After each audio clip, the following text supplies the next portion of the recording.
Article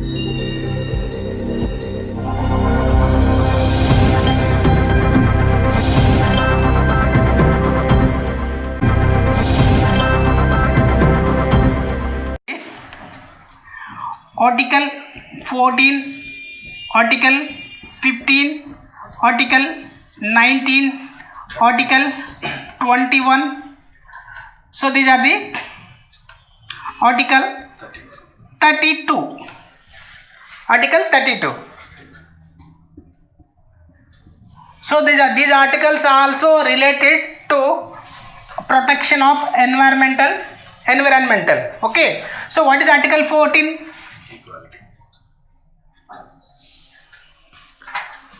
What is Article 14, sir? మీరు కరువుగా ఉండాలి. No, not right to life. Equality before law and equal protection of law.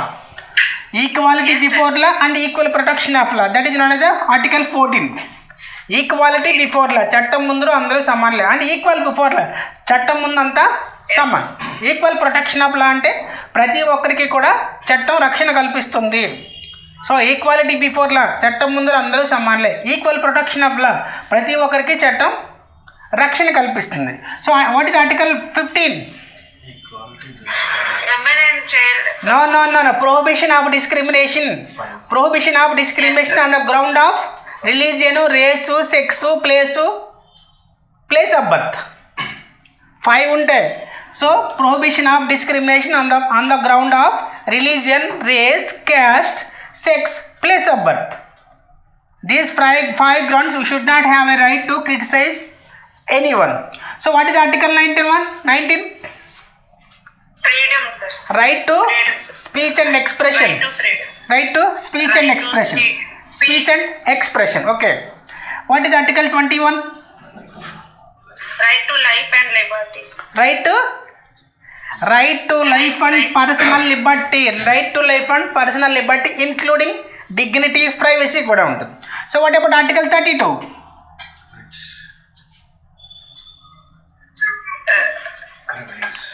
Constitutional remedies. Okay, constitutional remedies. Yes, sir. So constitutional remedies mean ఏంటంటే, so రాజ్యాంగంలో 14వ నిబంధన నుంచి 31వ నిబంధన వరకు రకరకాల హక్కుల్ని రాజ్యాంగం మనకి ఇచ్చింది. క్లియర్?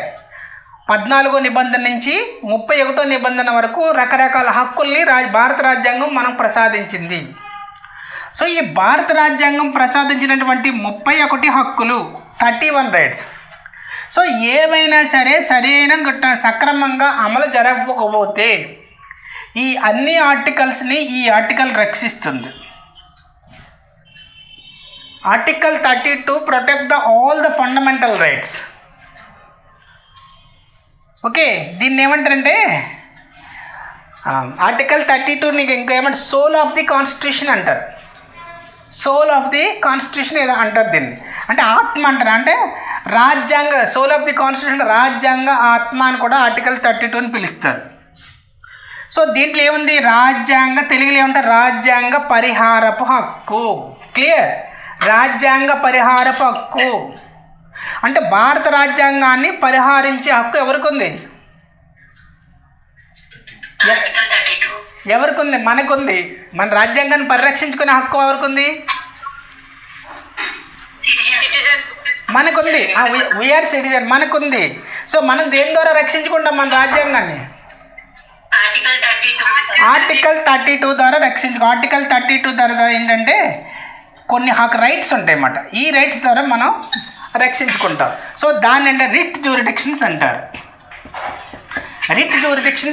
ఓకే, ఈ రిట్ జ్యూరిడిక్షన్స్ ఏంటి? What are the writs?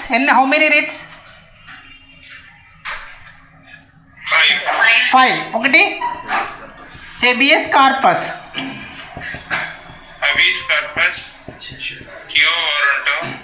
చెప్పండి. షెర్షరాది.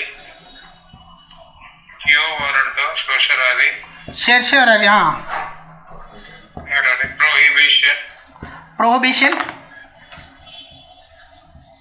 and finally mandamus.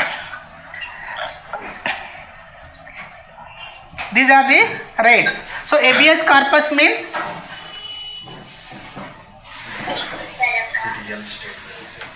Simple words habeas corpus means to have the body అంటాం. So quo warranto means by what authority. Certiorari means to be certified. So prohibition means stop. Mandamus means that is command.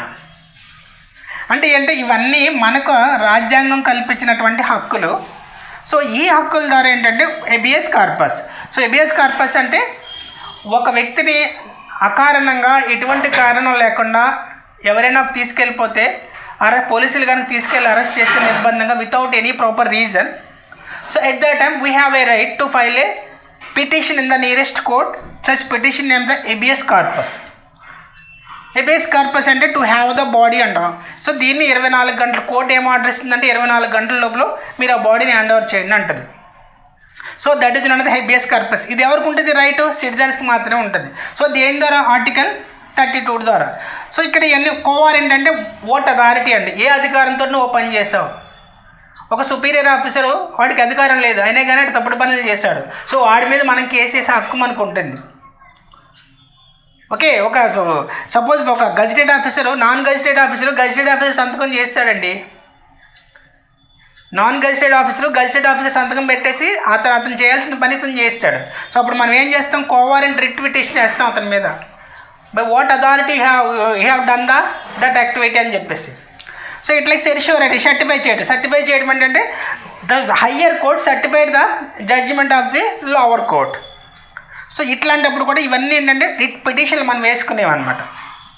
So ఇంకొక concept PIL. What is the full form of PIL? Public interest litigations. So ఇవన్నీ గుర్తుపెట్టుకోండి. ఇవన్నీ ఎన్విరాన్మెంటల్కి సంబంధించినటువంటివే.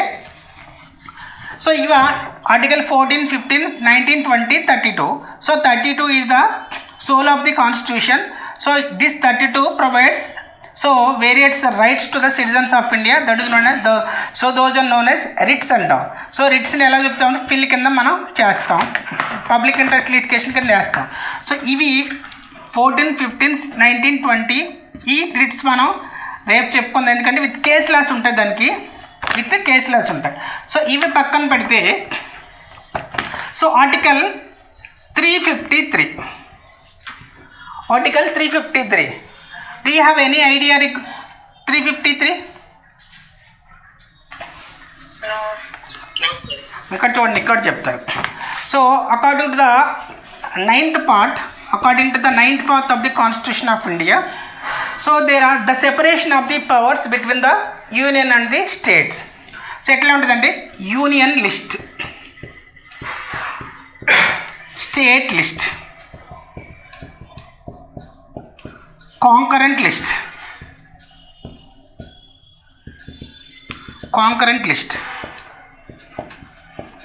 విన్నారు ఇవి?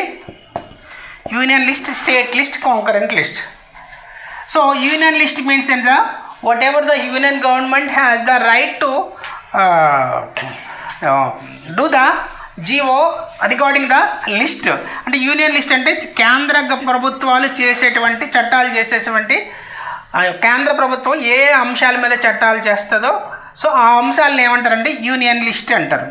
So రాష్ట్ర ప్రభుత్వాలు ఏ అంశాల మీద చట్టాలు చేయాలో సో వాటిని ఏమంటారంటే స్టేట్ లిస్ట్ అంటారు. సో కేంద్ర ప్రభుత్వం రాష్ట్ర ప్రభుత్వం కూడా రెండు కూడా చట్టాలు చేసేదాన్ని ఏమంటారంటే కాంకరెంట్ లిస్ట్ అంటారు. సో తెలుగులో కేంద్ర జాబితా, రాష్ట్ర జాబితా, ఉమ్మడి జాబితా అంటారు. ఇక్కడ చూడండి, సో యూనియన్ లిస్ట్ ఎన్ని ఐటమ్స్ ఉన్నాయంటే 100 ఐటమ్స్ ఉన్నాయి. సో 100 అంశాలు, they are total 100 items. So these 100 items related to the union government. So స్టేట్కి వచ్చేసరికి ఎన్ని ఉన్నాయంటే 66 ఐటమ్స్ ఉన్నాయి. స్టేట్ వచ్చేసరికి 66 ఐటమ్స్ ఉన్నాయి. సో కాంకరెంట్ లిస్ట్ వచ్చేసరికి 52 ఉన్నాయి. సో ఇది the union government has a right to made any laws regarding the 100 items. So కేంద్ర ప్రభుత్వానికి ఈ 100 ఐటమ్స్ మీద చట్టాలు చేసే అధికారం ఉంటుంది. సో జనరల్గా 100 డేస్ ఏమిటంటే post office, revenue, defence, railway, so ఏదైతే మేజర్ ఉంటాయో సెంట్రల్ గవర్నమెంట్కి సంబంధించినట్టు ఏవైతే ఉంటాయో అవన్నీ కూడా ఈ 100 ఐటమ్స్లో ఉంటాయి. అట్లాగే స్టేట్ లిస్ట్ అంటారు. సో దీ 66 items So belong to the state governments. So generally these 66 items ఏముంటాయంటే law and order, agriculture, so తర్వాత శానిటేషన్, సో మున్సిపాలిటీ, సో ఇవన్నీ కూడా 66 ఐటమ్స్లో ఉంటాయి. సో ఇక్కడ థర్డ్ వన్ ఏంటంటే కాంకరెంట్ లిస్ట్ అన్నమాట. సో కాంకరెంట్ లిస్ట్ అంటారు దీన్ని. కాంకరెంట్ లిస్ట్ అంటే ఉమ్మడి జాబితా అంటారు తెలుగులో. ఈ ఉమ్మడి జాబితాలో అంశాలు ఏంటంటే ఎన్ని ఉంటాయి? 52 ఉన్నాయి. సో ఈ 52లో ఏముంటాయంటే ఫారెస్ట్స్, తర్వాత లేక్స్, తర్వాత wild life sanctuaries, so even environment. So ఇవన్నీ ఎందులో ఉంటాయంటే forest, lakes, wild life sanctuaries, environment protection, ఇవన్నీ కూడా ఎందులో ఉంటాయంటే కాంకరెంట్ లిస్ట్లో ఉంటాయి. సో కాంకరెంట్ లిస్ట్ అంటే ఉమ్మడి జాబితా అంట. So here both the union government and state government have a right to make the laws on concurrent list. Okay. So కేంద్ర ప్రభుత్వానికి, రాష్ట్ర ప్రభుత్వానికి కూడా ఉమ్మడి జాబితాలో ఉన్నటువంటి అంశాల మీద చట్టాలు చేసే హక్కు ఉంటుంది. ఉమ్మడి జాబితాలో ఉన్నటువంటి అంశాల మీద హక్కు ఉంటుంది. సో సపోజ్ ఫర్ ఎగ్జాంపుల్ ఒక ఫారెస్ట్ కన్వర్జేషన్ మీద ఒక యాక్ట్ తీసుకోవాలనుకోండి. Suppose for example, so union government చేయొచ్చు, స్టేట్ గవర్నమెంట్ చేయొచ్చు. సో ఇప్పుడు మన topic, so forests, lakes, wild life sanctuaries, environmental protection, ఇవన్నీ ఏ లిస్ట్లో ఉన్నాయి? యూనియన్ లిస్ట్లో ఉన్నాయా, స్టేట్ లిస్ట్లో ఉన్నాయా, కాంకరెంట్ లిస్ట్లో ఉన్నాయా? కాంకరెంట్లో. అంటే here both the union government as well as the state government also have the right to make the laws on concurrent list. So according to the article 254, ఇక్కడ 253 ఏంటంటే చూడండి, ఇక్కడ 253 ఏంటంటే the union government has a right to made a laws so in the parliament. So by according to the article 353 ప్రకారం ఏంటంటే కేంద్ర ప్రభుత్వానికి ఏదైనా అంశం మీద అది నేషనల్ ఇంపార్టెన్స్ ఉందని భావించినట్లయితే సో ఆ అంశం మీద చట్టాలు చేసే అధికారం ఉంటుంది. ఇంకొకటి కూడా ఇదే ఆర్టికల్ ప్రకారం ఇంకొకటి ఏంటంటే according to the article 353 of the constitution, the parliament has a right to amend the any provision so on the interest of international agreements with the other nation. Suppose చెప్పాను 1972లో స్టాక్హోమ్ డిక్లరేషన్ జరిగింది. Stockholm declaration ప్రకారంగా కొన్ని agreement జరిగింది.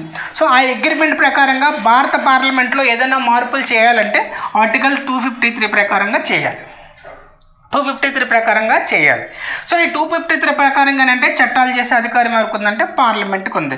So ఏంటంటే this 253 article 253 also related to the environmental protection.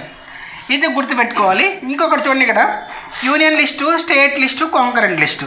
So these are the all the environmental issues are put in the concurrent లిస్టులు ఉన్నాయి. So దీని మీద ఏదైనా చట్టం చేయాలి అంటే both the union has a right, state has a right. So ఈ రెండాటికి రైట్స్ ఉంది. సపోజ్ ఫర్ ఎగ్జాంపుల్, సో ఒక లేక్స్ మీద so the union government made an act on lakes, the state government also made an act on lakes. ఇక్కడ కేంద్ర ప్రభుత్వము చట్టం చేసింది, రాష్ట్ర ప్రభుత్వము చట్టం చేసింది. దేని మీద? లేక్స్ మీద. సో లేక్స్ ఎట్లా ఉండాలి, ఏంటి, దాని లిమిట్స్ ఏంటి, దాని చుట్టూ ఉన్నటువంటి ఎన్వైర్మెంటల్ కండిషన్స్ ఏంటి అనే దాని మీద ఏంటంటే the union government made A legislation on lakes, the state government also made A legislation on lakes. ఎవరి లెజిస్లేషన్ ఇక్కడ ప్రివేల్ అవుతుంది. సో ఎవరి చట్టానికి వ్యాలిడిటీ ఉంటుంది? కేంద్రానికి వ్యాలిడిటీ ఉంటుందా, రాష్ట్రాల చట్టానికి వ్యాలిడిటీ ఉంటుందా?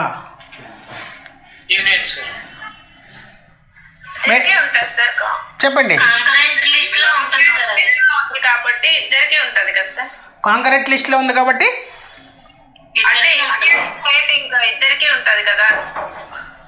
చెప్పాలి. సార్ ఇద్దరికి ఉంటది, బట్ స్టేట్ చేసినప్పుడు they will make sure that వాళ్ళ చట్టం అన్నది యూనియన్ అగేన్స్ట్ గా ఉండకుండా చూసుకుంటారు. చూడండి, according to the article 254 of the constitution, so whenever the ambiguity arises, so in the legislation made by the union government at the same time state government, so at that time the union government legislation must be prevail. So రెండు కూడా చట్టాలు చేసినట్లయితే, రాష్ట్ర ప్రభుత్వము కేంద్ర ప్రభుత్వము కూడా ఒకేసారి చట్టం చేసినట్లయితే రాష్ట్ర ప్రభుత్వం చేసినటువంటి చట్టం చెల్లదు, కేంద్ర ప్రభుత్వం చేసినటువంటి చట్టం మాత్రమే చెల్లుతుంది. క్లియర్, అర్థమవుతుంది సార్? ఓకే సో రాష్ట్ర ప్రభుత్వం చేసే చట్టం చెల్లదు, కేంద్ర ప్రభుత్వం చేసిన చట్టం మాత్రమే చెల్లుతుంది. So that is not the article 253. ఇక్కడ ఇప్పుడు మనకు సంబంధించిన ఐటమ్స్ ఉన్నాయి, ఫారెస్ట్స్, లేక్స్ ఇవన్నీ కూడా కాంకరెంట్ లిస్ట్లో ఉన్నాయి. అంటే యూనియన్ గవర్నమెంట్కి అధికారం ఉంది, కేంద్ర ప్రభుత్వానికి అధికారం ఉంది, రాష్ట్ర ప్రభుత్వాలకి అధికారం ఉంది. ఏంటి? చట్టాలు చేసే అధికారం.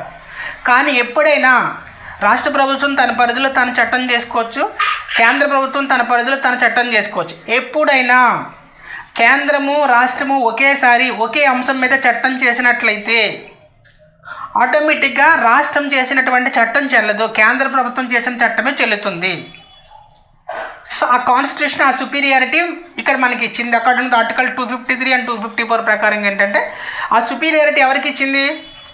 యూనియన్ గవర్నమెంట్కి ఇచ్చింది. యూనియన్ గవర్నమెంట్కి ఇచ్చింది, అది sir. That is article 253. Sir ఒక 2 minutes బ్రేక్ తీసుకో.